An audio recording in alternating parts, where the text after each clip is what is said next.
शहर में जहां रोबोट और इंसान कामिल हम आहंगी के साथ साथ रहती थी। वैर नामी एक मुतजस्सिस और इख्तिराई लड़का रहता था। वैर का सबसे करीबी साथी गीज़्मो नामी एक छोटा सा निराला रोबोट था जो गैजेट्स और गीज़मोस की एक सफ से लेस था। एक दिन रोबो वेल में पुरअसरार गुमशदगियों का एक सिलसिला हुआ। रोज़मर्रा की अशिया जैसी चाबियां, औजार और यहाँ तक कि सैंडविच भी बगैर किसी निशान के गायब हो गई। ये कस्बा भी तरतीबी का शिकार था और रोबोट और इंसानों के दरमियान कभी हम आहंग ताल्लुकात कशीदा हो गई। वेर इसरार को हल करने की लई पर आज़म तहकीकात के लिए गीज़मो के साथ मिलकर काम किया। उन्होंने इलेक्ट्रॉनिक ब्रेड करम्बस की पगडंडी का पीछा किया और स्किम्प नामी एक शरारती रोबोट को दरियाफ्त किया जिसने भी तरतीब अशिया को जमा करने का शौक पैदा कर लिया था। स्कीम पर इल्ज़ाम लगाने की बजाय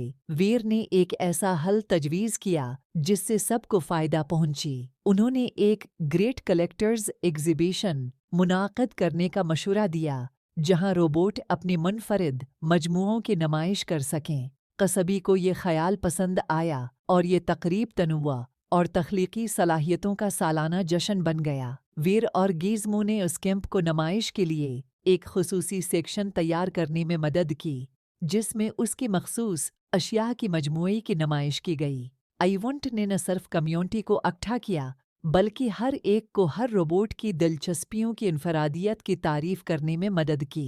अजीम जमा करने वालों की नुमाइश की कामयाबी ने रोबील को एक ऐसी शहर में तब्दील कर दिया जिसने तनवा और इनफरादियत का जश्न मनाया। रोबोट और इंसानों ने अपनी जज्बात को बांटना शुरू कर दिया। मजबूत बांडज और अफहाम वो तफहीम का एहसास पैदा किया।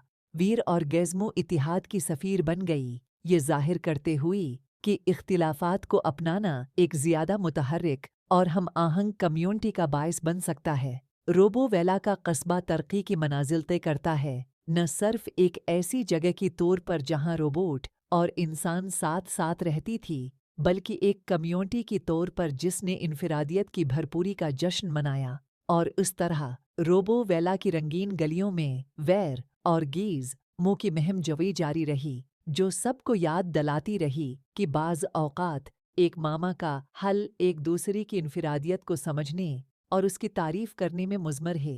प्यारी बच्चों, जो चीज़ आपकी नहीं बल्कि किसी और की हो बगैर इजाज़त लेना अच्छे बात नहीं। उसी लिए कोई भी चीज़ लेने से पहले उसकी मालिक से इजाज़त, वरना दूसरी लोग आपको चोर समझ ही गई। अल्लाह हाफ़िज़ प्यारी बच्चों।